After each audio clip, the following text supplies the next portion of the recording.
ಬೈದಾಡಿದ್ರು ಕೈ ಮಿಲಾಯಿಸಲು ಹೋಗಿದ್ದ ಶಾಸಕರು. ಸಚಿವರ ಎದುರೇ ಬಿಜೆಪಿ ಶಾಸಕ ಕಾಂಗ್ರೆಸ್ ಎಂಎಲ್ಸಿ ನಡುವೆ ಫೈಟ್ ನಡೆದು ಹೋಗಿದೆ. ಕೈ ಮಿಲಾಯಿಸೋದಕ್ಕೆ ಹೋಗಿದ್ದಾರೆ ಶಾಸಕರು, ಬೈದಾಡ್ಕೊಂಡಿದ್ದಾರೆ.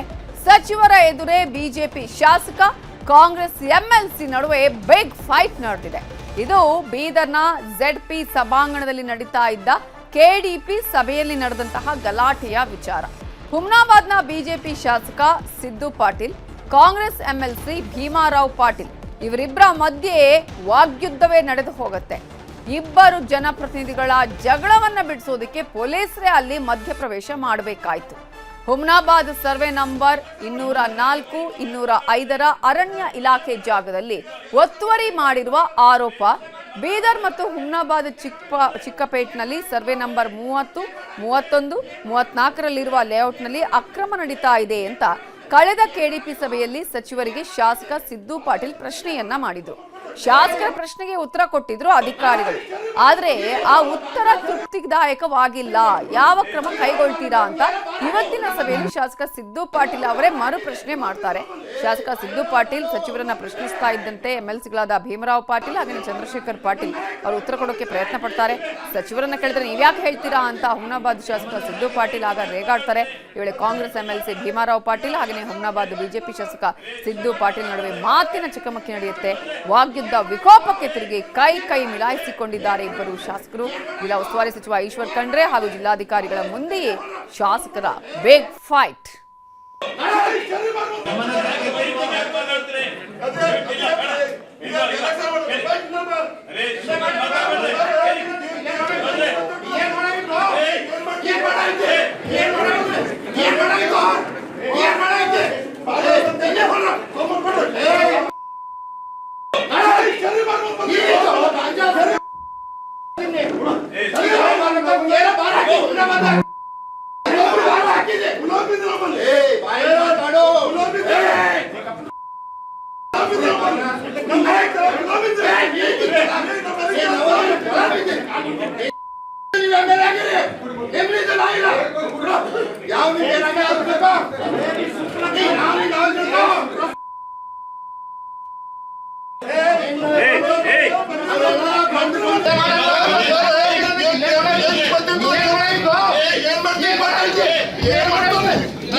ತಾವು ಅಧ್ಯಕ್ಷರು ಇದ್ದೀವಿ, ನಾವು ನಿಮಗೆ ಹಕ್ಕಲ್ಲ ನಡೆದದು.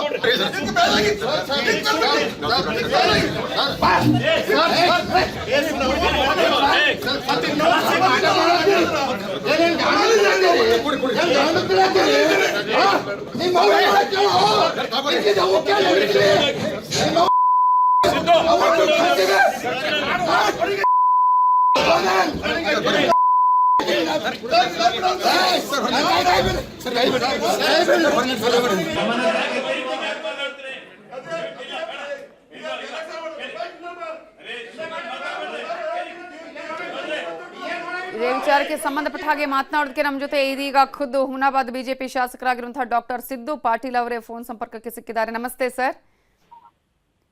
ಸರ್, ನನ್ನ ಧ್ವನಿ ಕೇಳಿಸ್ತಾ ಇದೆಯಾ? ಕೇಳಿಸ್ತಾ ಇದೆ ಮೇಡಮ್. ಸರ್, ಏನಾಯ್ತು ಸರ್? ಇಷ್ಟು ದೊಡ್ಡ ಮಟ್ಟದಲ್ಲಿ ಈ ರೀತಿಯಾಗಿ ನೀವು ಕೋಪಗೊಂಡ್ರಿ, ಗಲಾಟೆ ಆಯ್ತು, ಕೈ KDP ಮೀಟಿಂಗ್ ಇತ್ತು ಗೊತ್ತಾ, ಉಸ್ತುವಾರಿ ಸಚಿವರ ನೇತೃತ್ವದಲ್ಲಿ. ನಾನು ಲಾಸ್ಟ್ ಮೀಟಿಂಗ್ ನಲ್ಲಿ ಒಂದೆರಡು ಪ್ರಶ್ನೆ ಮಾಡಿದ್ದು, ಅದ್ರದ ಲಿಖಿತ ಉತ್ತರ ಆನ್ಸರ್ ಮಾಡಿದ್ರು. ಆದ್ರೆ ನಾನು ಅದ್ರ ಬಗ್ಗೆ ಚರ್ಚೆ ಮಾಡಿದೆ.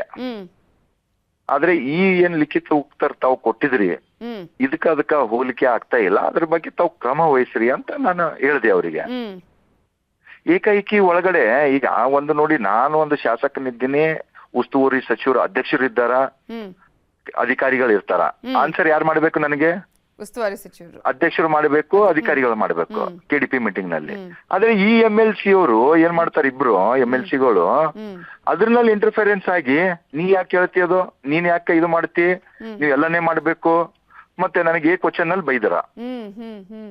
ಎಲ್ಲಾ ಸಮ್ಮುಖದಲ್ಲಿ ಕ್ವಶನ್ ಅಲ್ಲಿ ಮತ್ತೆ ನಾನು ಎಲ್ಲಿ ಕೂತ್ಕೊಡ್ತೀವಿ ನೋಡಿ ಒಳಗಡೆ, ಅಲ್ಲಿಂದ ಅವ್ರದ್ದು ಸೀಟ್ಲಿಂದ ಬಂದು ನನ್ ಮ್ಯಾಗೆ ಹಲ್ಲೆ ಮಾಡ್ಲಕ್ ಬರ್ತಾರ ಮೇಡಮ್ ಇವರು. ಇವ್ರಿಗೆ ಅದನ್ನು ಕೂಡ ತಾವು ನೋಡಿ ವಿಡಿಯೋನಲ್ಲಿ ಇದೆ ಏನಾಗಿದೆ ಅಂತ. ನೋಡಿ ಇದು ಈ ತರ ನಡೆದ್ರೆ ಯಾವ ತರ ಇವತ್ತ ನಮ್ಮಂತ ಯುವಕರು ಶಾಸಕರಾಗ್ಬೇಡ್ದ, ಕೆಲಸ ಮಾಡ್ಬೇಡ್ದ, ನಾವು ನಮ್ಗೆ ಕೇಳುವಂತ ಹಕ್ಕಿಲ್ಲ ನಮ್ಗ. ಈಗ ಶಾಸಕರಾಗಿ ನಾವು 2,55,000 ವೋಟರ್ದ ಒಂದು ಜನಪ್ರತಿನಿಧಿಯಾಗಿ ಕೇಳಬೇಡದು. ಇವಾಗ ನಮ್ಮಂತವ್ರಿಗೆ ಹತ್ತಿಕ್ಬೇಕಂದ್ರ ಆ ಹುಮ್ನಾಬಾದ್ ಮತಕ್ಷೇತ್ರದಲ್ಲಿ ಜನಸಾಮಾನ್ಯರ ಹಾಲತ್ ಹೆಂಗಿರ್ಬೇಕು ನೋಡಿ ಅಲ್ಲಿ. ಈ ಒಂದು ಅರ್ತೆ 2023 ಚುನಾವಣೆಯಲ್ಲಿ ನನ್ನನ್ನು ಗೆಲ್ಸಿದಾರೆ ಜನರು. ನಿಜ. ಹಾ ಹುಮ್ನಾಬಾದ್ KDP ಕೂಡ ಇದೇ ತರ ಮಾಡೋದು ಮೇಡಮ್ ಅವರು. ಹುಮ್ನಾಬಾದ್ KDP ನಲ್ಲಿ ಕೂಡ ತಾವು ಮೊದ್ಲು ಕೂಡ ನೋಡಿ ಇದೇ ತರ ಮಾಡೋದು. ಎಲ್ಲಿಂದ ಮಾಡ್ಬೇಕು, ಹಾಳು ಮಾಡಿಡ್ಬೇಕು, ಊರಲ್ಲಿ ಅಶಾಂತಿ ಸೃಷ್ಟಿ ಮಾಡ್ಬೇಕು. ಅವ್ರಿಗೇನು ಅವ್ರಿಗೆ ಒಂದೇನು ಅಂತಂದ್ರೆ ಮೂಗರ ಅಣ್ಣ ತಮ್ಮರು ಇದ್ದಾರ, ಅವ್ರ ಮಕ್ಕಳಿದಾರ, ಅವರೇ ಬೆಳಿಬೇಕು, ಬೇರೆ ಯಾರು ಕೂಡ ಬೆಳಿಬೇಡದು. ಯಾಕೆ ಏನಾಗಿದೆ, ಅವ್ರ ಅಣ್ಣಗ್ ಸೋಲ್ಸ್ ಬಂದಿದ್ ನಾನು, ಅವ್ರ ಅಣ್ಣಗ್ ಸೋಲ್ಸ್ ಬಂದಿದ್ದು, ಅದಕ್ಕಾಗಿ ಅವರಿಗೆ ಅಷ್ಟು ಉರಿ. ಇವತ್ತ MLC ಗಳು ಇರ್ತಾರ ಅಂತಂದ್ರ ಒಂದು ಗ್ರಾಜುಯೇಟ್ ಕಾನ್ಸ್ಟಿಟ್ಯೂನ್ಸಿ MLC ಇದ್ದಾರೆ ಚಂದ್ರಶೇಖರ್ ಪಾಟೀಲ್, 41 ಕಾನ್ಸ್ಟಿಟ್ಯೂನ್ಸಿ ಬರುತ್ತೆ ಅವರಿಗೆ. ಹುಮ್ನಾಬಾದ್ ನಲ್ಲೇ ಹಾಳು ಮಾಡ್ಬೇಕಂತಿರೋದು. ಮತ್ತೊಬ್ಬರು ಇದ್ದಾರ ಲೋಕಲ್ ಬಾಡಿದು MLC, ಅವ್ರು ಯಾವ್ದು ಕೂಡ KDP ಹೋಗಲ್ಲ, ಎಲ್ಲೂ ಕೂಡ ಹೋಗಲ್ಲ, ಹುಮ್ನಾಬಾದ್ಗೆ ಬರಬೇಕು, ಇಂಥ ತೋರಿ ಹಾಳು ಮಾಡಿ ಹೋಗ್ಬೇಕು. ಇವತ್ತ ಕರ್ತವ್ಯ ಅವ್ರವ್ರ ಜನರು ಅವ್ರಿಗೆ ಇದು ಆಶೀರ್ವಾದ ಮಾಡಿದಾರೆ, ಅವ್ರವ್ರ ಕೆಲಸ ಮಾಡ್ಬೇಕು. ಇವತ್ತು ಜನಸಾಮಾನ್ಯರಿಗಾಗಿ ನಮ್ಗೆಲ್ಲ ರಾಜಕಾರಣಿಗಳು ಅಂತಂದ್ರ ಜನಸಾಮಾನ್ಯರ ಕೆಲಸ ಮಾಡುವಂತ ನಾವು ಒಂದು ಇದು ಇದೆ ಅಷ್ಟೇ.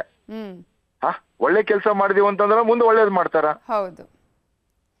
ನಾವು ಜನರಿಗೆ ಸ್ಪಂದನೆ ಮಾಡಿಲ್ಲ ಅಂತಂದ್ರ ನಮ್ ಮನೆ ಕುಂಡಿಸ್ತಾರ. ನಿಜ. ಆದ್ರೆ ಇಲ್ಲೇನ್ ಆಗ್ತಾ ಇದೆ ಹುಮ್ನಾಬಾದ್ ನಲ್ಲಿ ಅಂತಂದ್ರೆ, ಇವತ್ತ ನಾನು ಓಡಾಡಿ ಸರ್ಕಾರ ಮ್ಯಾಗ ಒತ್ತಡ ಏರಿ ಒಳ್ಳೆ ಕೆಲಸ ಮಾಡ್ತಾ ಇದ್ದೀನಿ, ಜನರ ಒಂದು ಮನಸ್ಸು ಗೆದಿತಾ ಇದ್ದೀನಿ, ಎಲ್ಲಾ ಸಮಾಜದ ಎಲ್ಲಾ ಧರ್ಮದ.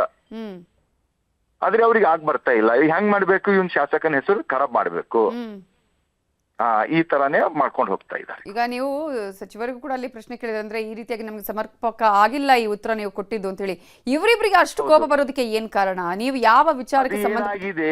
ಒಂದು 100 ಕೋಟಿದು ಒಂದು ಲೇಔಟ್ ಇದೆ ಮೇಡಮ್, ಅದನ್ನು ಹೇಳ್ತೀನಿ ನಾನು ನಿಮ್ಗೆ. ಆ ಲೇಔಟ್ ನಲ್ಲಿ ಇವ್ರು ಪಾರ್ಟ್ನರ್ಶಿಪ್ ಇದ್ದಾರೆ. ಅದು ಒಂದು ನಾನ್ ಪ್ರಾಫಿಟೇಬಲ್ ಆರ್ಗನೈಸೇಷನ್ ಲೇಔಟ್ ಇದೆ, ಜಾಗ ಇದೆ. ಅದಕ್ಕೆ ಇವ್ರು ಏನ್ ಮಾಡಿದಾರೆ, ಒಳಗೊಂಡು ಇವ್ರೆಲ್ಲ 3 ಅಣ್ಣ ತಮ್ಮರು ಅದ್ರಲ್ಲಿ ಪಾರ್ಟ್ನರ್ಶಿಪ್ ತಗೊಂಡು ಅದ್ರದ್ದು ಬ್ರೋಕರೇಜ್ ಮಾಡ್ತಾ ಇದಾರೆ ಇವ್ರು. ಅವ್ರದ್ದು ಹೊಟ್ಟಿ ಮ್ಯಾಗ ಕಲ್ ಬೀಳ್ತದಂತ ಈ ತರ ಅವರಿಗೆ ಬೇನೆ ಆಗ್ತಾ ಇದೆ, ಮತ್ತೇನು ಇಲ್ಲ ಮೇಡಮ್. ಅದ್ರ ಬಗ್ಗೆ ತಾವು ವಿಸ್ತಾರವಾಗಿ ನೋಡಿ, ಅದ್ರ ಬಗ್ಗೆ ತಮಗೆಲ್ಲ ಪೂರಾ ಡೀಟೇಲ್ ಕೊಡ್ತೀನಿ, ಅದ್ರ ಡಾಕ್ಯುಮೆಂಟ್ಸ್ ನಿಮ್ಗೆ. ಇಲ್ಲಿಗಲ್ ಆಗಿ ಆ ಲೇಔಟ್ ಫಾರ್ಮೇಶನ್ ಮಾಡ್ತಾ ಇದಾರ. ಅದಕ್ಕೆ ಪ್ರಶ್ನೆ ಕೇಳಿದಕ್ಕೆ ಇವ್ರಿಗೆ ಆ ಒಂದು ಸಮಸ್ಯೆ ಆಗ್ತಾ ಇದೆ. ಈಗ ಜನಪ್ರತಿನಿಧಿಗಳನ್ನ ಎಲ್ಲರೂ ಜನ ನೋಡ್ತಾರೆ, ಯಾವ ರೀತಿಯಾಗಿರ್ತಾರೆ, ಅವರ ವರ್ತನೆ ಏನು ಅಂತ ಹೇಳಿ. ಈ ತರ ಹೊಡೆದಾಟ ಬಡದಾಟ ಒಂದು ಒಳ್ಳೆ ನೀವು ಹೇಳ್ತಾ ಇದ್ರಿ, ಅಂದ್ರೆ ಜನರಿಗೆ ಒಳ್ಳೇದಾಗುವಂತ ವಿಚಾರವನ್ನ ನಾನು ಎತ್ಕೊಂಡಿದ್ದು ಅಂತ ಹೇಳಿ. ನಾನು ಎದ್ದಿಲ್ಲ, ನಾನು ನನ್ ಚೇರ್ ಬಲ್ ನಾನೇ ಇದ್ದೆ. ಅವ್ರು ಆ ಚೇರ್ ಮ್ಯಾಗಿನ್ ಬಿಟ್ಟು ನನ್ ಮ್ಯಾಗ ಒಂದ್ MLA ಮ್ಯಾಗೆ ಇವ್ರು ಬಂದ್ ಕೈ ಬಂದ್ ಮಾಡ್ತಾರ ಅಂತಂದ್ರ ಇವ್ರ ಹತ್ರ ಎಷ್ಟು ಇದು ಇದ್ದಿರ್ಬೇಕು ಅದು ತಿಳ್ಕೊಳ್ಳಿ. ಏನ್ ಇವ್ರು ಸರ್ಕಾರದ ಅಂತ ದಾದಾಗಿರಿ ಮಾಡ್ತಾ ಇದಾರ, ರೌಡಿಸಂ ಮಾಡ್ತಾ ಇದಾರ, ಗುಂಡಾಯಿಸಂ ಮಾಡ್ತಾ ಇದಾರ. ಮೊನ್ನೆನೂ ಕೂಡ ತಾವ್ ನೋಡಿದ್ರಿ ಬಳ್ಳಾರಿನಲ್ಲಿ ಏನಾಗ್ತು ಅಂತ. ಹೌದು, ನಿಜ. ಇವ್ರು ಏನ್ ಮಾಡ್ತಾ ಇದಾರ ಅಂತಂದ್ರ ಸರ್ಕಾರ ದುರುಪಯೋಗ ಪಡಿಸ್ಕೊತಾ ಇದಾರ, ಸರ್ಕಾರದ ಹೆಸರು ದುರುಪಯೋಗ ಮಾಡ್ಕೊಂಡು ಹೋಗ್ತಾ ಇದಾರೆ ಇವತ್ತು ಅಲ್ಲಿ. ಆಮೇಲೆ ನಾವು ನೋಡಿದ್ವಿ ಅಂದ್ರೆ, ಆಮೇಲೆ ಅಲ್ಲಿ ಭಾಷಾ ಬಳಕೆ ಅಲ್ಲಿ ಎಲ್ಲವೂ ಕೂಡ ಒಂದು ರೀತಿಯಲ್ಲಿ ಈಗ ನಾವೆಲ್ಲವೂ ಕೂಡ ಮ್ಯೂಟ್ ಹಾಕ್ಬೇಕಾದಂತ ಪರಿಸ್ಥಿತಿ ಕೂಡ ಅಲ್ಲಿ ಬಂತು. ಸೊ ಜನರು ಕೂಡ ನೋಡ್ತಿರ್ತಾರೆ, ಏನು ಈ ರೀತಿಯ ಕಚ್ಚಾಡ್ತಾರೆ, ಯಾವ ಈ ರೀತಿಯಾಗಿ ನಮ್ಮ ನಾಯಕರುಗಳು ಈ ರೀತಿಯ ಕಚ್ಚಾಡ್ಕೊಳ್ತಾರೆ ಅಂತ ಹೇಳಿ. ಅಟ್ಲೀಸ್ಟ್ ಅಲ್ಲಿ ಏನಾಯ್ತು, ಯಾವ ಕಾರಣಕ್ಕಾಗಿ ಆಯ್ತು, ಅಂದ್ರೆ ಈ ಒಂದು ಆರೋಪವನ್ನು ಯಾಕೆ ಮಾಡಿದ್ರು ಅನ್ನೋದನ್ನ ಅಟ್ಲೀಸ್ಟ್ ಸಮಾಧಾನಕರವಾಗಿ ನೋಡಬಹುದಾಗಿತ್ತು ಅಲ್ಲಿ ಇದ್ದವರು ಅಂತ. ನಾನೇನ್ ಹೇಳ್ದೆ, ತಾವು ನೋಡ್ಬೋದು ಅದ್ರಲ್ಲಿ. ನಾನು ಇದು ಪ್ರಶ್ನೆ ಅಧ್ಯಕ್ಷರಿಗೆ ಅಧಿಕಾರಿಗಳಿಗೆ ಕೇಳ್ತಾ ಇದ್ದೀನಿ, ನೀವು ಇದ್ರಲ್ಲಿ ಇಂಟರ್ಫರೆನ್ಸ್ ಆಗ್ಬೇಡಿ ಅಂತ ಹೇಳಿದೆ. ನಾನು ಕೂಡ ಹೇಳಿದೆ, ತಗೊಂಡು ನೋಡಿ ಅದ್ರಲ್ಲಿ ರೆಕಾರ್ಡ್ ಇರುತ್ತೆ ಹಂಗನು ಅಲ್ಲಿ. ಹೌದು ಹೌದು. ನಾನು ಏನಕ್ಕೆ ಇದ್ದು ಅಂತಂದ್ರೆ ಅಧ್ಯಕ್ಷತೆ ಯಾರು ಇರ್ತಾರೋ ಅವರಿಗೆ ಮಾತಾಡ್ಬೇಕಾಗ್ತದ. ಹಿ ಇಸ್ ನಾಟ್ ಎ ಅಧ್ಯಕ್ಷ ಆಫ್ ದಟ್ ಸಭೆ. ಸೊ ಉಸ್ತುವಾರಿ ಸಚಿವರು ಬಂದ್ರು, ಆಮೇಲೆ ಸಮಾಧಾನ ಮಾಡುವಂತ ಕೆಲಸ ಅಲ್ಲಿ ಬಂದ್ರು, ಅಂದ್ರೆ ಈಶ್ವರ್ ಖಂಡ್ರೆ ಅವರು ಬಂದ್ರು. ಏನ್ ಹೇಳಿದ್ರು ಆ ನಂತರ? ಇಲ್ಲ, ಈಶ್ವರ್ ಖಂಡ್ರೆನು ಕೂಡ ಅದೇ ಅಂತ ಇದ್ರು, ಜನರು ಎಲ್ಲ ನೋಡ್ತಾ ಇದಾರೆ, ಈ ತರ ಆಗ್ಬೇಡದು, ಯಾಕೆ ಈ ತರ ಇದು ಮಾಡ್ಕೊತಾ ಹೋಗ್ತೀರಿ. ನಾನು ಅದೇ ಹೇಳ್ದೆ, ಸರ್ ಈಗ ಗೊತ್ತಾ, ನನಗ್ ಹಕ್ಕಿದೆ, ನಿಮಗ್ ಪ್ರಶ್ನೆ ಮಾಡೋದಂತ ಹಕ್ಕಿದೆ. ನಾನ್ ನಿಮಗ್ ಕೇಳ್ತಾ ಇದ್ದೆ, ನಾನು ಅವ್ರ ಕಡೆ ಮೋತಿನೂ ನೋಡಿಲ್ಲ, ಅವ್ರಿಗೆ ಮಾತು ಕೂಡ ಆಡಿಲ್ಲ. ಮತ್ತೆ ನಾನ್ ಯಾವಾಗ ಪ್ರಶ್ನೆ ನಿಮ್ಗೆ ಕೇಳ್ತೇವೆ ಅಂದ್ರೆ ಅವ್ರ ಯಾಕೆ ಇಂಟರ್ಫರೆನ್ಸ್ ಮಾಡಿ ಇದು ಮಾಡ್ಬೇಕು ಅದಕ್ಕೆ? ಮತ್ತೆ ನಿಮ್ ಎದುರುಗಡೆನೆ ಅವ್ರ ಚೇರ್ ಬೆಡ್ ಬಿಟ್ಟು ನನಗ್ ಒಡ್ಲಕ್ ಬರ್ತಾನ ಅವರು. ಒಂದು ಶಾಸಕರಿಗೆ ಈ ಹಾಲತ್ತದ ಅಂತಂದ್ರೆ ಏನಿದೆ ಅಂತ ಅದೇ ಹೇಳ್ತಾರೆ. ಏನಂದ್ರು ಅವ್ರು ಅದಕ್ಕೆ? ಅಲ್ಲಿ ಮತ್ತೆ ಅವ್ರಿಗೆ ಏನಾದ್ರು ಮಾತಾಡ್ಸಿದ್ರ? ಅವ್ರನ್ನ ಇಬ್ಬರನ್ನ ಹೇಳಿದ್ರ? ಅವ್ರಿಗೆ ಏನಾದ್ರು ಬುದ್ಧಿವಾದ ಹೇಳಿದ್ರ ಅಲ್ಲಿ? ಇಲ್ಲ, ಅವರಿಗೂ ಕೂಡ ಮಾತಾಡಿದಾರ ಅಂತ ಹೇಳಿದಾರೆ ಅವರು. ಇಲ್ಲಿ ಪೊಲೀಸರೇ ಮಧ್ಯಪ್ರವೇಶ ಮಾಡ್ಬೇಕಾಯ್ತು ಅಂತ ಹೇಳಿದ್ರೆ ಬೇರೆ ಒಂದು ಯಾವ ಸ್ವರೂಪಕ್ಕೆ ಹೋಗ್ತಿತ್ತೋ ಗೊತ್ತಾಗ್ತಿರ್ಲಿಲ್ಲ ಅಂತ ಆ ಒಂದು ಹೀಟ್ ಆಫ್ ಮೂಮೆಂಟ್ಗೆ ಅಲ್ಲಿ. ಈಗ ನೋಡಿ ಮೇಡಮ್, ಈಗ ಗೊತ್ತಾ, ನಮ್ಗೆ ಜನರು ಆಶೀರ್ವಾದ ಮಾಡಿ ಕಳ್ಸಿದೆ ಜನರ ಒಂದು ಒಳ್ಳೆ ಕೆಲಸಗಳು ಮಾಡ್ಲಕ್ಕೆ. ಗೊತ್ತಾ, ನಾವು ಜನರಿಗೋಸ್ಕರ ನಾವು ದುಡಿಬೇಕಾಗುತ್ತೆ. ನೀವು ಬೇರೆಯವ್ರಿಗೋಸ್ಕರ ದುಡ್ಡು ಗಳಿಸ್ಕೊಳಕ್ ಹೋಗಿ ಬೇರೆಯವ್ರ ಮ್ಯಾಟರ್ ತಂದಿ ನೀವು KDP ಮೀಟಿಂಗ್ ಹಾಳು ಮಾಡ್ತೀರಿ ಅಂತಂದ್ರೆ ಎಷ್ಟು ಇದು ಇದೆ? ಲಾಸ್ಟ್ ಟೈಮ್ ಹೀಗೆ ಆಗಿತ್ತಾ ಸರ್? ಆಗ ನೀವು ಪ್ರಶ್ನೆಯನ್ನ ಕೇಳಿದ್ರೆ ಆಮೇಲೆ ಈಗ ಲಿಖಿತ ಉತ್ತರ ಕೊಟ್ಟಿರೋದು. ಲಾಸ್ಟ್ ಟೈಮ್ ಏನು ಕೂಡ ಆಗಿದಿಲ್ಲ. ಲಾಸ್ಟ್ ಟೈಮ್ ಅವ್ರು ಇದ್ದಿಲ್ಲ. ಲಾಸ್ಟ್ ಟೈಮ್ ಏನಾಗಿತ್ತು, ನಮ್ದು ಹುಮನಾಬಾದ್ KDP ಸಭೆನಲ್ಲಿ ಕೂಡ ಇದೇ ತರ ಮಾಡಿದೆ. 2 KDP ನಲ್ಲಿ ಹಿಂಗೆ ಹಾಳು ಮಾಡಿದಾರೆ ಅವರು. ಈಗ ಆ ಉತ್ತರ ಸರಿಯಾಗಿಲ್ಲ, ಹೋಲಿಕೆ ಆಗ್ತಾ ಇರ್ಲಿಲ್ಲ ಅಂತ ನೀವು ಹೇಳ್ತಾ ಇರುವಂತದ್ದು. ಅವ್ರು ಏನು ಉತ್ತರವನ್ನ ಕೊಟ್ಟಿದ್ದಾರೆ ಲಿಖಿತವಾಗಿ ಅಲ್ಲಿ ಇರೋದಕ್ಕೂ ದಾಖಲೆಗಳಿಗೂ ಸಮರ್ಪಕವಾಗ್ತಾ ಇಲ್ಲ. ನಾವು ಪ್ರಶ್ನೆ ಕೇಳೋದು ಗೊತ್ತಾ ನೋಡಿ, ಸೆಷನ್ ಅಧಿವೇಶನ ನಲ್ಲಿ ಸಂಬಂಧಪಟ್ಟ ಸಚಿವರಿಗೆ ನಾವು ಕ್ವಶನ್ ಕೇಳ್ತೇವೆ, ಅವ್ರು ಕ್ವಶನ್ ಕೊಡ್ತಾರ. ಇದು ನನಗ ಇದು ಆಗಿಲ್ಲ, ನಾವು ಅವ್ರ ಸರಿ ಡಿಸ್ಕಷನ್ ಮಾಡ್ಬೋದು. ಅದು ಅದು ವಾಸ್ತವಿಕತೆ ಇದೆಯಲ್ಲ. ಅದು ಇವತ್ತು ನನಗೂ ಕೂಡ ಸಂವಿಧಾನ ಹಕ್ಕಿದೆ, ಎಲ್ಲರಿಗೂ ಕೂಡ ಇದೆ. ಈಗ ಒಬ್ರು ಯಾರಿಗೋ ಸಚಿವರಿಗೆ ಮಾತಾಡ್ತೇವೆ ಅಂತಂದ್ರೆ ನಾವು ಡೈರೆಕ್ಟ್ ಅಧ್ಯಕ್ಷರಿಗೆ ಬಿಟ್ಟು ಬೇರೆಯವ್ರಿಗೆ ಮಾತಾಡ್ಲಕ್ ಆಗುತ್ತಾ? ಆಗಲ್ಲ. ಈಗ ಮುಂದೆ ಹೇಗೆ ಸರ್ ಈ ವಿಚಾರದಲ್ಲಿ ನೀವು ಹೋರಾಟವನ್ನ ಮಾಡ್ತೀರಾ? ಹೇಗೆ ಈ ಒಂದು ದಾಖಲೆಗಳ ವಿಚಾರದಲ್ಲಿ, ಈಗ ಅಲ್ಲಿ ಲೇಔಟ್ ವಿಚಾರದಲ್ಲಿ ಇಷ್ಟೆಲ್ಲ ದೊಡ್ಡ ಮಟ್ಟದ ರಂಪಾಟ ಆಗಿದೆ, ಜೊತೆಗೆ ನಿಮ್ಮ ನಾಯಕರುಗಳಿಗೆ ಕೂಡ ಇದ್ರ ಬಗ್ಗೆ ಮಾಹಿತಿಯನ್ನು ಕೊಡ್ತೀರಾ ಹೇಗೆ? ನಾಯಕರ ಬಗ್ಗೆ ಇದ್ರ ಬಗ್ಗೆ ನಾವು ನಮ್ಮ ನಾಯಕರಿಗೆ ಕೂಡ ಮಾಹಿತಿ ಕೊಡ್ತೀನಿ ಮೇಡಮ್. ಈಗ ಮಾತಾಡ್ತೀನಿ. ಯಾರಾದ್ರೂ ವಿಚಾರಿಸಿದ್ರಾ ಈಗ ಈ ವಿಚಾರದಲ್ಲಿ? ಊಟ ಮಾಡ್ಕೊಂಡು ಹೋಗ್ತಾ ಇದ್ದೇವೆ. ಈಗ ಯಾರಿಗೂ ಸದ್ಯಕ್ಕೆ ಯಾರಿಗೂ ಮಾಹಿತಿ ಕೊಟ್ಟಿಲ್ವಾ ನೀವು? ಇನ್ನ ಯಾರಿಗೂ ಕೂಡ ಮಾತಾಡಿಲ್ಲ. ತಾವೇ ನಾವು ಊಟ ಮುಗಿಸ್ಕೊಂಡು ಈಗ ಜಸ್ಟ್ ಹೊರಗಡೆ ಬಂದಿರ್ಬೇಕು, ತಮ್ಮದೇ ಫಸ್ಟ್ ಕಾಲ್ ಇದೆ. ಓಕೆ ಸರ್, ಈಗ ಹೇಗೆ ಈ ವಿಚಾರದಲ್ಲಿ ಏನಾದ್ರೂ ಕಾನೂನು ಹೋರಾಟ ಏನಾದ್ರು ಮಾಡುವಂತಹ ಸಾಧ್ಯತೆಗಳು ಇದೆಯಾ ನೀವು? ಯಾವುದು ಮೇಡಮ್? ಈಗ ನೀವು ಅಲ್ಲಿ ಸರಿಯಾದಂತಹ ಉತ್ತರ ಸಿಕ್ಕಿಲ್ಲ, ಜೊತೆಗೆ ಅಕ್ರಮವಾಗಿ ಆಗ್ತಾ ಇದೆ ಅನ್ನೋದ್ರ ಬಗ್ಗೆನೇ ನೀವು ಪ್ರಶ್ನೆಯನ್ನ ಎತ್ತಿರೋದಲ್ಲಿ. ಮೇಡಮ್ ನೋಡಿ, ಈಗ ಅವರು ಈಗ ಮತ್ತೆ ನಮಗೆ ಉಸ್ತುವಾರಿ ಸಚಿವರು DC ಅವ್ರು ಕರೆಸಿ ಮಾತಾಡಿದಾರ. ಅದ್ರ ಬಗ್ಗೆ ಏನಿದೆ ಅದಕ್ಕೊಂದು ಕಮಿಟಿ ಮಾಡಿ ಅದ್ರ ಬಗ್ಗೆ ನಮಗ ಉತ್ತರ ಕೊಡ್ತಾರಂತ. ಏಕೆ ಅಂತಂತಂದ್ರೆ ಈಗ ನಾವು ಶಾಸಕರಾಗಿ ನಮಗ್ ಉತ್ತರ ತೊಂಬಲ್ಲ ಅಂತಂದ್ರೆ ನಾವು ಕೇಳು ಏನ್ ಪ್ರಶ್ನೆ ಇದು ಇರುತ್ತೆ, ಪ್ರಶ್ನೆಗೆ ವ್ಯಾಲ್ಯೂ ಇರುತ್ತಾ? ಅವ್ರು ನಾವು ಪ್ರಶ್ನೆ ಕೇಳಿದ್ ಉತ್ತರ ಕೊಡ್ಬೇಕೇ ಆಗ್ತದ. ಇವತ್ತು ಜನರು ನನ್ನನ್ನು ಪ್ರಶ್ನೆ ಕೇಳಿದ್ರೆ ಅವ್ರಿಗೆ ಉತ್ತರ ಕೊಡ್ಬೇಕೇ ಆಗ್ತದ. ಓಕೆ, ಎಸ್, ನಿಜ. ಹಾಗಾಗಿ ಈ ಒಂದು ವಿಚಾರದಲ್ಲಿ ಫೈನಲ್ ಪ್ರಶ್ನೆ ಅಂದ್ರೆ ಅವರ ಮೇಲೆ ಒಂದು ಆರೋಪ ಬರ್ತಾ ಇದೆ, ಅವರು ಕೂಡ ಅದ್ರಲ್ಲಿ ಇನ್ವಾಲ್ವ್ ಆಗಿದ್ದಾರೆ ಅನ್ನೋ ಕಾರಣಕ್ಕಾಗಿ ಈ ರೀತಿಯಾಗಿ ಅವರು ಅಲ್ಲಿ ಮಾತಾಡೋದಕ್ಕೆ ಬಂದಿರೋದಾ? ಈಗ ಅವ್ರು ಇನ್ವಾಲ್ವ್ ಆಗಿಲ್ಲ ಅಂತಂತಂದ್ರೆ ಅವ್ರ ಅದ್ರಲ್ಲಿ ಯಾಕೆ ಇಂಟರ್ಫರೆನ್ಸ್ ಆಗ್ತಿರ್ ಮೇಡಮ್? ಅದು ಹೇಳಿತಾವೆ. ಮನುಷ್ಯಗ ಅವ್ರಿಗೆ ಏನೋ ನೋವು ಆಗ್ತಾ ಇದೆ ಅಂತ ಅವ್ರು ಅದ್ರಲ್ಲಿ ಇದು ಆಗಿದಾರಲ್ಲ ಅಷ್ಟೇ. ಎಸ್, ನಿಜ. Yes, yes, thank you so much doctor Siddu Patil ಅವರೇ ನ್ಯೂಸ್ 18 ಜೊತೆ ಮಾತನಾಡಿದ್ದಕ್ಕಾಗಿ. ಇದೇ ವಿಚಾರಕ್ಕೆ ಸಂಬಂಧಪಟ್ಟ ಹಾಗೆ ಉಸ್ತುವಾರಿಯ ಸಚಿವರಾಗಿರುವಂತಹ ಈಶ್ವರ್ ಖಂಡ್ರೆ ಅವರು ಮಾತನಾಡಿದ್ದಾರೆ. ಏನು ಹೇಳಿದ್ದಾರೆ ನೋಡೋಣ. ತಾವೆಲ್ಲರೂ ಇವತ್ತು ಗೌರವಯುತವಾಗಿ ಸಹೋದರತ್ವ ಮತ್ತು ಸಾಮರಸ್ಯದಿಂದ ಈ ಜಿಲ್ಲೆ ಅಭಿವೃದ್ಧಿಗಾಗಿ ನಾವೆಲ್ಲ ಶ್ರಮ ಮಾಡಬೇಕಾಗ್ತದೆ. ಯಾವುದೇ ವೈಯಕ್ತಿಕ ದ್ವೇಷಗಳಿಗೆ ಅವಕಾಶ ಕೊಡದೆ ನಾವೆಲ್ಲರೂ ಒಗ್ಗಟ್ಟಾಗಿ ಜಿಲ್ಲೆಯ ಅಭಿವೃದ್ಧಿಗಾಗಿ ದುಡಿಯೋಣ. ಪ್ರತಿಯೊಬ್ಬರು ಶಾಂತಿ ಕಾಪಾಡಬೇಕು ಮತ್ತು ಪ್ರತಿಯೊಬ್ಬರು ಕಾನೂನು ಸುವ್ಯವಸ್ಥೆ ಯಾವುದೇ ರೀತಿಯ ಧಕ್ಕೆ ಆಗದ ರೀತಿಯಲ್ಲಿ ನೋಡಿಕೊಳ್ಳಬೇಕು ಅಂತ ಹೇಳಿ ಇವತ್ತು ಎರಡೂ ಕಡೆಯವರಿಗೆ ನಾನು ವಿನಂತಿಯನ್ನು ಮಾಡುತ್ತೇನೆ. ವಿಚಾರ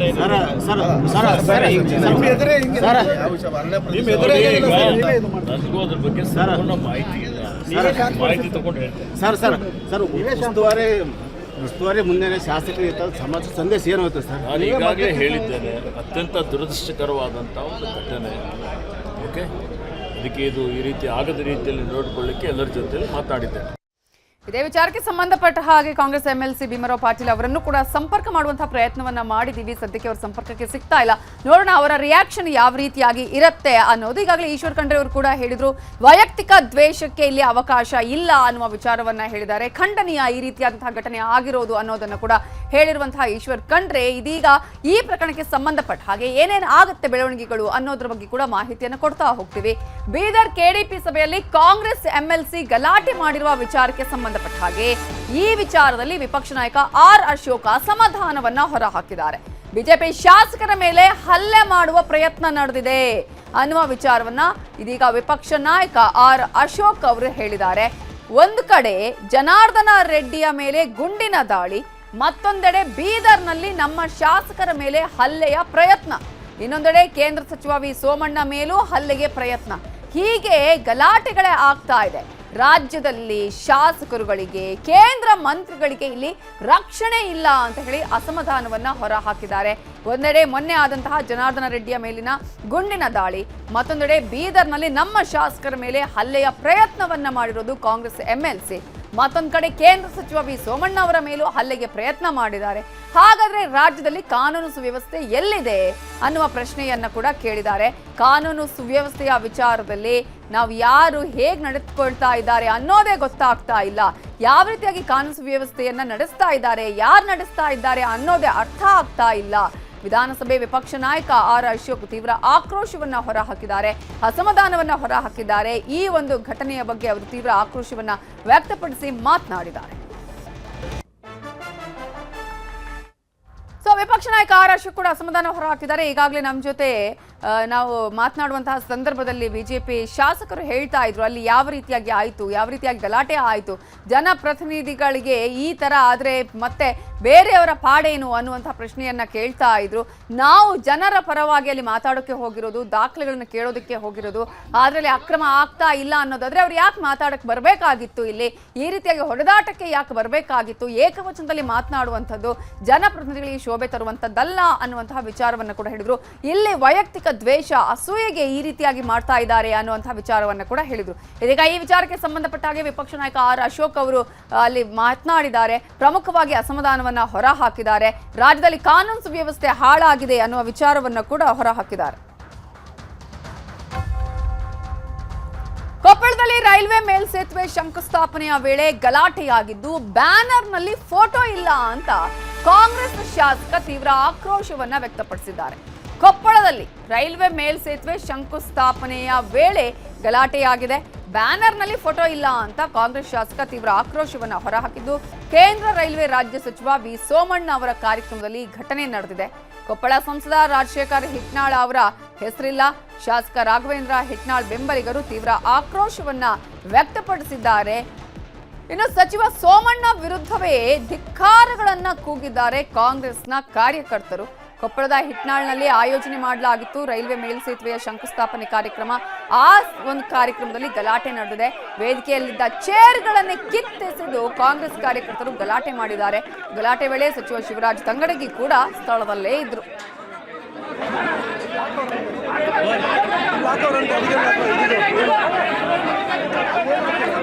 ಇಲ್ಲಿದೆ ಕಲ್ಲು, ಇಲ್ಲಿದೆ ಕಲ್ಲಲ್ಲಿಲ್ಲ, ಅಲ್ಲಿ ಕಲ್ಲಿರೋದು ಇಲ್ಲಿ, ಇಲ್ಲಿ ಕಲ್ಲಾಗ್ತಾ ಇರೋದು ಇಲ್ಲಿ. ಅಲ್ಲಿ ಪೂಜೆಗೆ ದೇಶದ ಪ್ರಧಾನಮಂತ್ರಿಗಳು ಹಿಂದೆಲ್ಲ ಅದು ದೇಶದ ಅದು ಅರ್ಥ ಮಾಡ್ಕೋಬೇಕು ತಾವು ದಯವಿಟ್ಟು. ನಾನು ತಪ್ಪು ತಿಳ್ಕೊಂಡಿದ್ದು ಎಲ್ಲೂ ಕೂಡ ಕಲ್ಲಿಗೆ ಹೆಸರು ಹಾಕಿಲ್ಲ ಅಂತ, ಪ್ರತಿಯೊಂದು ಹೆಸರು ಕೂಡ ಹಾಕಿದೆ. ರೈಲ್ವೆ ಇಲಾಖೆಯಲ್ಲಿ ಪೂಜೆ ಮಾಡ್ತಾ ಇದ್ದಾರೆ. ಅಲ್ಲಿ ರಾಷ್ಟ್ರದ ಪ್ರಧಾನ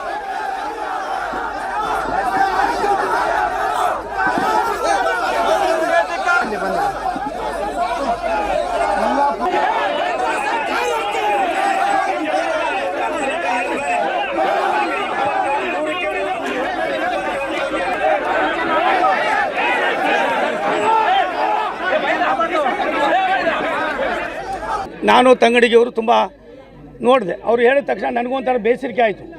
ಅದಾದಮೇಲೆ ನಾನೇನು ಮಾಡಿದೆ, ಬಂದು ನೋಡಿದೆ. ಎಲ್ಲರ ಹೆಸರು ಇದೆ, ಪ್ರೋಟೋಕಾಲ್ನ ಒಂದು ಸಣ್ಣದು ಕೂಡ ವೈಲೇಟ್ ಮಾಡಿಲ್ಲ. MP ಇದೆ, MLA ಇದೆ, MLCಗಳದ್ದು ಇದೆ, ನಂದು ಸೇರಿ ಎಲ್ಲರದು ಇದೆ. ಅದಿರುವಾಗ ಇವ್ರು ಏನಕ್ಕೆ ಇದನ್ನೆಲ್ಲ ಮಾಡ್ತಾ ಇದ್ದಾರೆ ಗೊತ್ತಿಲ್ಲ. ರೈಲ್ವೆ ಇಲಾಖೆಯಲ್ಲಿ ಯಾರು ಫ್ಯಾನು ಹಾಕೋದಿಲ್ಲ. ಪ್ರಧಾನಮಂತ್ರಿಗಳದ್ದು ಒಂದು ಫೋಟೋ ಬಿಟ್ಟರೆ ಬೇರೆ ಯಾರ್ದು ಫೋಟೋ ನಮ್ಮ ಮಂತ್ರಿಗಳದ್ದು ಇಲ್ಲ. ಶಂಕುಸ್ಥಾಪನೆಯಲ್ಲಿ ಯಾರ್ದು ಹೆಸರಿಲ್ಲ. ಪೂಜೆ, ಭೂಮಿ ಪೂಜೆ ಮಾಡಿ ಇಲ್ಲಿ ಬಂದು ಕಲ್ಲು ನೋಡಿ ನೀವೇನೆ, ಇದರೊಳಗೆ ಎಲ್ಲ ಕಡೆನೂ ಹೆಸರು ಹಾಕಿದೆ. ನನಗೂ ಕೂಡ ಕನ್ಫ್ಯೂಷನ್ ಆಗಿದೆ, ಹೆಸರು ಹಾಕಿಲ್ಲ ಅಂತ ತಿಳ್ಕೊಂಡಿದ್ದೆ. ಇಲ್ಲಿ ಬಂದು ನೋಡಿದಾಗ ಪ್ರತಿಯೊಂದು ಹೆಸರು ಹಾಕಿದ್ದಾರೆ. ಏನು ಕಾನೂನು ಚೌಕಟ್ಟಲ್ಲಿ ಅದೆಲ್ಲವನ್ನು ಕೂಡ ಮಾಡಿದ್ದಾರೆ. ಈ ನಮ್ಮ ಕಣ್ಣಿದ್ರಿಗೆ ಕಾಣುತ್ತಲ್ಲ ರೀ, ಸ್ಟೇಜ್ ಮೇಲೆ LED ನೋಡಿ, ಆ LED ಒಳಗೆ ಸೋಮಣ್ಣರ ಹೆಸರು ಮಾತ್ರ ಇದೆ, ಸೋಮಣ್ಣವ್ರ ಹೆಸರಿದೆ. ಮತ್ತೆ ಇಲ್ಲಿ ಕಲ್ಲಿನೊಳಗೆ ಹಾಕಿನಿ ಅಂತ ಈಗ ಹೇಳ್ತಾ ಇದ್ದಾರೆ. ಮೂಲೆಗಿಟ್ಟು ಕಲ್ಲು ವೇದಿಕೆಗೆ ಇರಬೇಕಲ್ಲ. ಪ್ರೋಟೋಕಾಲ್ ಮೇಂಟೈನ್ ಮಾಡಲಿಲ್ಲ ಅಂತಂದರೆ ಇದು ಒಳ್ಳೇದಲ್ಲ. ತಾನೊಬ್ಬ ಸೀನಿಯರ್ ಲೀಡರ್ ಆಗಿ ಒಂಥರ ಇವ್ರು ಹೆಂಗಾಗಿದೆ BJP ಅವರು ಅಂತಂತಂದರೆ ಸದ್ದಾಮ್ ಹುಸೇನ್ ಆದಂಗೆ ಆಗಿದ್ದಾರೆ. ಇವರು ಸರ್ವಾಧಿಕಾರ, ಇವ್ರದ್ದು ಸರ್ವಾಧಿಕಾರಿ ಏಕಚಕ್ರಾಧಿಪತಿ ಅಂತ ತಿಳ್ಕೊಂಡ್ಬಿಟ್ಟಿದ್ದಾರೆ. ಜನರು ಇಲ್ಲಿ ಒಪ್ಕೊಳಗಲ್ಲ. ಇದು ಕೊಪ್ಪಳ ಜಿಲ್ಲೆ.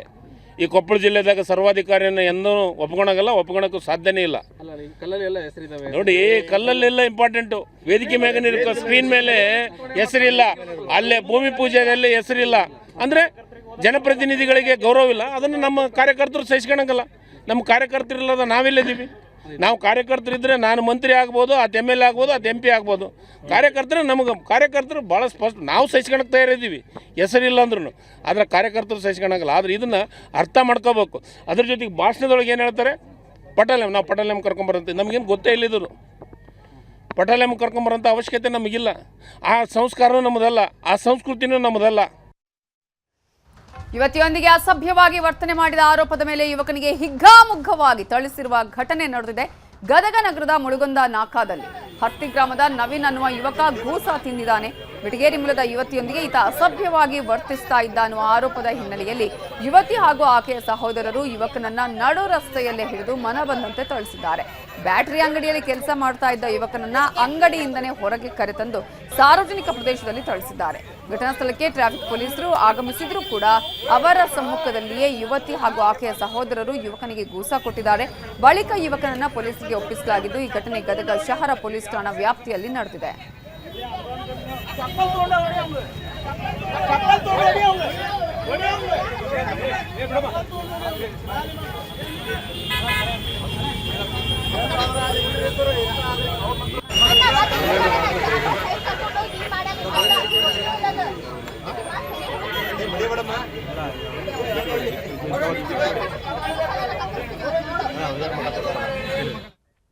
ಬೆಂಗಳೂರಲ್ಲಿ ಉಸಿರುಗಟ್ಟಿ ಮಹಿಳಾ ಟೆಕ್ಕಿ ಸಾವನ್ನಪ್ಪಿದ್ದು ಮಂಗಳೂರು ಮೂಲದ ಟೆಕ್ಕಿ ಶರ್ಮಿಳಾ 34 ವರ್ಷದ ಶರ್ಮಿಳಾ ಸಾವನ್ನಪ್ಪಿದ್ದಾರೆ. ರಾಮಮೂರ್ತಿ ನಗರ ಠಾಣಾ ವ್ಯಾಪ್ತಿಯ ಸುಬ್ರಹ್ಮಣ್ಯ ಲೇಔಟ್ನಲ್ಲಿ ಘಟನೆ ನಡೆದಿದೆ. ಮಂಗಳೂರು ಮೂಲದ ಟೆಕ್ಕಿ ಶರ್ಮಿಳಾ ಉಸಿರುಗಟ್ಟಿ ಸಾವನ್ನಪ್ಪಿದ್ದಾರೆ. ಬೆಂಗಳೂರಲ್ಲಿ ಘಟನೆ ನಡೆದಿರೋದು. ಆಕ್ಸೆಂಚರ್ನಲ್ಲಿ ಸಾಫ್ಟ್ವೇರ್ ಇಂಜಿನಿಯರ್ ಆಗಿದ್ರು ಶರ್ಮಿಳಾ. ಜನವರಿ 3ರ ರಾತ್ರಿ 10:30ಕ್ಕೆ ಶರ್ಮಿಳಾ ರೂಮ್ನಲ್ಲಿ ಬೆಂಕಿ ಕಾಣಿಸಿಕೊಂಡಿದೆ. ಬೆಂಕಿಯ ಜೊತೆಗೆ ಹೊಗೆಯೂ ಕೂಡ ಆವರಿಸಿಕೊಂಡು ಶರ್ಮಿಳಾ ಉಸಿರುಗಟ್ಟಿ ಸಾವನ್ನಪ್ಪಿದ್ದಾರೆ. ಮಂಗಳೂರು ಮೂಲದ ಟೆಕ್ಕಿ ಶರ್ಮಿಳಾ ಆಕ್ಸೆಂಚರ್ನಲ್ಲಿ ಸಾಫ್ಟ್ವೇರ್ ಇಂಜಿನಿಯರ್ ಆಗಿ ಕೆಲಸ ಮಾಡ್ತಾ ಇದ್ರು. ಶರ್ಮಿಳಾ ವಾಸವಿದ್ದ ರೂಮ್ಗೆ ಬೆಂಕಿ ಬಿದ್ದು ದುರಂತ ಸಂಭವಿಸಿದ್ದು. ಇದು ಆಕಸ್ಮಿಕನ ಅಥವಾ ಆತ್ಮಹತ್ಯೆನ ಅಥವಾ ಶಾರ್ಟ್ ಸರ್ಕ್ಯೂಟಾ, ಹೀಗೆ ಸಾಕಷ್ಟು ಅನುಮಾನಗಳು ಕೂಡ ಇದೆ. ಈ ಹಿನ್ನೆಲೆಯಲ್ಲಿ ರಾಮಮೂರ್ತಿ ನಗರ ಪೊಲೀಸರು ತನಿಖೆಯನ್ನ ಚುರುಕುಗೊಳಿಸಿದ್ದಾರೆ. ಮನೆಯನ್ನ ಪರಿಶೀಲನೆ ಮಾಡಿದ್ದಾರೆ. ಈ ವೇಳೆ ಶರ್ಮಿಳಾ ಪ್ರಜ್ಞೆ ತಪ್ಪಿ ಬಿದ್ದಿದ್ರು. ಆಸ್ಪತ್ರೆಗೆ ಸಾಗಿಸುವ ವೇಳೆ ಮೃತಪಟ್ಟಿದ್ದಾರೆ ಅಂತ ವೈದ್ಯರು ಘೋಷಿಸುತ್ತಾರೆ. ಮಂಗಳೂರು ಮೂಲದ ಕುಶಾಲಪ್ಪ ಅವರ ಮಗಳು ಶರ್ಮಿಳಾ. ಬೆಂಕಿ ಹೊತ್ಕೊಳ್ಳೋದಕ್ಕೆ ಯಾವ ಕಾರಣ ಅಂತ ಪೊಲೀಸರು ಹುಡುಕ್ತಾ ಇದ್ದಾರೆ. ಶಾರ್ಟ್ ಸರ್ಕ್ಯೂಟಾ ಅಥವಾ ಬೆಡ್ ಲ್ಯಾಂಪ್ ಅಥವಾ ಮೇಣದ ಬತ್ತಿಯಿಂದ ಬೆಂಕಿ ಹೊತ್ಕೊಳ್ತಾ ಅನ್ನೋದರ ತನಿಖೆಯನ್ನು ಕೂಡ ಈಗ ಪೊಲೀಸರು ಕೈಗೊಂಡಿದ್ದು, ಮನೆಯ ರೂಮ್ನಲ್ಲಿ ಬೆಡ್, ಕರ್ಟನ್ ಸೇರಿದಂತೆ ಎಲ್ಲವೂ ಕೂಡ ಸುಟ್ಟು ಹೋಗಿದೆ. ಸ್ಥಳಕ್ಕೆ ಸೋಕೋ ಟೀಮ್ ಭೇಟಿಯನ್ನು ಕೊಟ್ಟಿದೆ, FSL ಟೀಮ್ ಭೇಟಿಯನ್ನು ಕೊಟ್ಟಿದೆ. ಯಾವುದರಿಂದ ಬೆಂಕಿ ತಗುಲಿದೆ ಅನ್ನೋದನ್ನು ತಿಳಿಯೋದಕ್ಕೆ ಈಗ ಸೋಕೋ ತಂಡದವರು ಈಗ ವರದಿಗಾಗಿ ಪೊಲೀಸರು ಅವರ ವರದಿಗೆ ಕಾಯ್ತಾ ಇದ್ದಾರೆ. ಬ್ಯಾನರ್ ಗಲಾಟೆ ಬಳಿಕ ಒಂದಾದ್ರ ರೆಡ್ಡಿ ಬ್ರದರ್ಸ್. ವೈಮನಸ್ಸು ಮರೆತು ರೆಡ್ಡಿ ಬ್ರದರ್ಸ್ ಇದೀಗ ಒಂದಾಗಿದ್ದಾರೆ. ಈ ಹಿಂದೆ ಜನಾರ್ದನ ರೆಡ್ಡಿಯಿಂದ ದೂರವೇ ಉಳ್ಕೊಂಡಿದ್ರು. ಸೋಮಶೇಖರ್ ರೆಡ್ಡಿ ಆಗಿರ್ಬೋದು, ಕರುಣಾಕರ್ ರೆಡ್ಡಿ ಕೂಡ. ಕರುಣಾಕರ್ ರೆಡ್ಡಿ ಅಂತೂ ಯಾವಾಗ ಇವೆಲ್ಲವೂ ಕೂಡ ಗಲಾಟೆಗಳು ನಡೆದು ಹೋಯ್ತು ಆ ನಂತರ ಬಹಳ ದೂರವೇ ಉಳಿದಿದ್ರು ಜನಾರ್ದನ ರೆಡ್ಡಿಯಿಂದ. ಆದ್ರೆ ಈ ಘಟನೆ ಇದೀಗ ಅಣ್ಣ ತಮ್ಮಂದಿರನ್ನ ಒಂದು ಮಾಡಿಸ್ತಾ ಮನಸ್ಸು ಮರೆತು ಒಂದಾಗಿದ್ದಾರೆ ರೆಡ್ಡಿ ಸಹೋದರರು. ಗಲಾಟೆ ಬಳಿಕ ಜನಾರ್ದನ ರೆಡ್ಡಿ ನಿವಾಸಕ್ಕೆ ಕರುಣಾಕರ ರೆಡ್ಡಿ ಆಗಮಿಸಿದ್ದಾರೆ. ಗಲಾಟೆಯನ್ನ ತೀವ್ರವಾಗಿ ಖಂಡಿಸಿದ್ದಾರೆ ಕರುಣಾಕರ ರೆಡ್ಡಿ. ಈ ಬಗ್ಗೆ ಸೂಕ್ತ ತನಿಖೆ ನಡೆಸಬೇಕು ಅಂತ ಒತ್ತಾಯವನ್ನ ಕೂಡ ಮಾಡಿದ್ದಾರೆ. ಈ ಹಿಂದೆ ಒಂದು ರೀತಿಯಲ್ಲಿ ಅಣ್ಣ ತಮ್ಮಂದಿರು ಮೊದಲು ಯಾವ ರೀತಿಯಾಗಿದ್ರು, ಆ ನಂತರ ಬದಲಾದಂತಹ ಪರಿಸ್ಥಿತಿಯಲ್ಲಿ ಸನ್ನಿವೇಶದಲ್ಲಿ ಹೇಗೆ ಬೇರೆ ಬೇರೆ ಆಗಿದ್ರು, ಒಬ್ಬರ ಮುಖ ಒಬ್ರು ನೋಡದಂಗಾಗಿತ್ತು. ಆದರೆ ಇದೀಗ ಈ ಒಂದು ಗಲಾಟೆ ಅಣ್ಣ ತಮ್ಮಂದಿರನ್ನ ಒಂದುಗೂಡಿಸಿದೆ. ಇದೇ ವಿಚಾರಕ್ಕೆ ಸಂಬಂಧಪಟ್ಟ ಹಾಗೆ ಒಂದು ಪ್ರತ್ಯಕ್ಷ ವರದಿಯನ್ನ ಕೊಟ್ಟಿದ್ದಾರೆ ನಮ್ಮ ರಿಪೋರ್ಟರ್ ಬಸವರಾಜ್. ಬಳ್ಳಾರಿಯಲ್ಲಿ ನಡೆದಿರ್ತಕ್ಕಂಥ ಬ್ಯಾನರ್ ಗಲಾಟೆ ವಿಚಾರ ಇಡೀ ರಾಜಕೀಯ ಸಂಘರ್ಷ ಇಡೀ ರಾಜ್ಯದಲ್ಲಿ ಕೂಡ ಸದ್ದು ಮಾಡಿರ್ತಕ್ಕಂಥದ್ದು. ಇಡೀ ಪ್ರಕರಣದ ಬಗ್ಗೆ ನಮ್ಮ ಜೊತೆಗೆ ಮಾತಾಡಲಿಕ್ಕೆ ಮಾಜಿ ಸಚಿವರಾಗಿರ್ತಕ್ಕಂಥ ಜಿ ಕರುಣಾಕರ್ ರೆಡ್ಡಿ ಅವರು ನಮ್ಮ ಜೊತೆಗಿದ್ದಾರೆ. ಅವ್ರನ್ನೇ ಮಾತಾಡ್ಸೋಣ. ಸರ್, ಇಡೀ ಬಳ್ಳಾರಿ ನಡೆದಿರ್ತಕ್ಕಂಥ ಈ ಘಟನೆ ಬಗ್ಗೆ ತಾವೇನು ಹೇಳ್ತೀರಿ ಸರ್? ಈ ಘಟನೆ ಬಗ್ಗೆ ಭಾಳ ಖಂಡಿಸಬೇಕಾಗ್ತದೆ. ಯಾಕಂದರೆ ಒಂದು ಪ್ರಜಾಪ್ರಭುತ್ವದಲ್ಲಿ ಈ ರೀತಿ ಒಂದು ಘಟನೆಗಳಾಗಬಾರ್ದು. ಒಂದು ಬ್ಯಾನರ್ ವಿಚಾರಕ್ಕೆ ಒಬ್ಬ ಕಾರ್ಯಕರ್ತ ಸಾಯ್ತಾನೆ, ಗಲಾಟೆಗಳಾಗ್ತವೆ, ಎಷ್ಟೋ ಮಂದಿ ಬಂಧನ ಆಗ್ತಾರೆ, ಗಾಯಗಳಾಗ್ತವೆ ಅಂದರೆ ಭಾಳ ನೋವಿನ ವಿಚಾರ ಇದು. ಅದ್ರ ಜೊತೆಗೆ ಕೂಡ ಈಗ ಸಾಕಷ್ಟು ವಿಡಿಯೋಗಳು ನೋಡಿದಿರಿ ಸರ್, ಸಾಕಷ್ಟು ವೈರಲ್ ಕೂಡ ಆಗ್ತಾ ಇದೆ. ಯಾವ ರೀತಿ ಗಲಾಟೆ ದಾಂಧಲೆ ಆಗಿದೆ ಅನ್ನೋದು ಕೂಡ ನೋಡಿದಿರಿ ಸರ್. ಇವಾಗ ನೋಡಿರಿ, ಯಾವುದೇ ಆಗಲಿ ಒಬ್ಬರು ಶಾಸಕರ ಮನೆಗೆ, ಶಾಸಕರಾಗಲಿ ಮುಖಂಡರಾಗಲಿ ಯಾರೇ ಆಗಿರಲಿ, ಅವ್ರ ಮನೆವರೆಗೆ ಬರೋ ಪರಿಸ್ಥಿತಿ ಇರಬಾರ್ದು ಯಾವತ್ತು. ಅದು ಯಾವುದೇ ಪಕ್ಷ ಆಗಿರಲಿ. ಅಂಥ ವಿಚಾರದಲ್ಲಿ ಇವತ್ತು ಜನಾರ್ದನ್ ರೆಡ್ಡಿ ಮನೆಯವರೆಗೆ ಬರ್ತಾರೆ. ಬ್ಯಾನರ್ ವಿಚಾರದಲ್ಲಿ ತೆಗೆಸಿದಾಗ ಸುಮ್ಮನೆ ಇದ್ದುಬಿಟ್ಟಿದ್ರೆ ಇಷ್ಟೊಂದು ಗೊಂದಲಕ್ಕೆ ಆಗ್ತಿದ್ದಿಲ್ಲ. ಶಾಸಕರಾಗಿ ಅವ್ರ ಕಾರ್ಯಕರ್ತರಿಗೆ ತಿಳಿ ಹೇಳಿ ನಮ್ಮದು ಕಾರ್ಯಕ್ರಮ ಇದೆ, ನಾವು ಹಿಂಗೆಲ್ಲ ಮಾಡಬಾರ್ದಂತ ಹೇಳಬೇಕಾಗಿತ್ತು. ಅವ್ರು ಯಾವ ರೀತಿ ಅವ್ರಿಗೆ ಸಲಹೆ ಕೊಟ್ಟರು, ಈ ಜನಾರ್ದನ್ ರೆಡ್ಡಿ ಮನೆಯವರೆಗೆ ಬಂದು ಇನ್ನು ಸ್ವಲ್ಪ ಗಲಾಟೆ ಗೊಂದಲಕ್ಕೆ ಕಾರಣ ಆದರು. ಪ್ರೈವೇಟ್ ಗನ್ಮೆಂಟ್ಗಳು ಇಷ್ಟ ರೀತಿಯಲ್ಲಿ ಫೈರಿಂಗ್ ಮಾಡಿದ್ದು ನಾವು ಮೊಬೈಲಲ್ಲಿ ನಿಮ್ಮ ಟಿ ವಿಯಲ್ಲೇ ಭಾಳ ತೋರಿಸಿದ್ರಿ, ನ್ಯೂಸ್ 18ನಲ್ಲಿ. ಇದೆಲ್ಲ ನೋಡಿದಾಗ ಭಾಳ ನೋವಾಗ್ತದೆ. ಇಂಥ ಘಟನೆಗಳು ಆಗಬಾರ್ದಾಗಿತ್ತು, ಆಗಿದೆ. ಇದಕ್ಕೆ ಒಂದು ಏನು ಕಠಿಣವಾದಂಥ ಕ್ರಮಗಳು ಸರ್ಕಾರದಿಂದ ಆಗಬೇಕು. ಇಡೀ ಘಟನೆ ನೋಡಿದ್ರೆ ಇದೊಂದು ಬ್ಯಾನರ್ ಅಂತಕ್ಕಂಥದ್ದು ಇದು ಸಣ್ಣ ವಿಚಾರ, ಇದೆಲ್ಲ ಒಂದು ಕಡೆ ರಾಜಕೀಯ ಸಂಘರ್ಷಕ್ಕೆ ಕಾರಣ ಆಯಿತು ಈ ಗಲಾಟೆ. ರಾಜಕೀಯ ಸಂಘರ್ಷ ಅಂದರೆ ಮತ್ತು ಘಟನೆ ಇವತ್ತು ಅವ್ರು ಬ್ಯಾನರ್ ಹಾಕಿಲ್ಲ ಅಂದರೆ ಇದಕ್ಕೆ ಬರ್ತಾಯಿದ್ದಿಲ್ಲ. ಬ್ಯಾನರ್ಗಳಿಗೂ ಒಂದು ಇತಿಮಿತಿ ಇರ್ತದೆ. ಯಾವುದೇ ಒಂದು ಪಕ್ಷ ಬ್ಯಾನರ್ಗಳು ಹಾಕ್ತಾರೆ, ಇಲ್ಲ ಅಂತಲ್ಲ.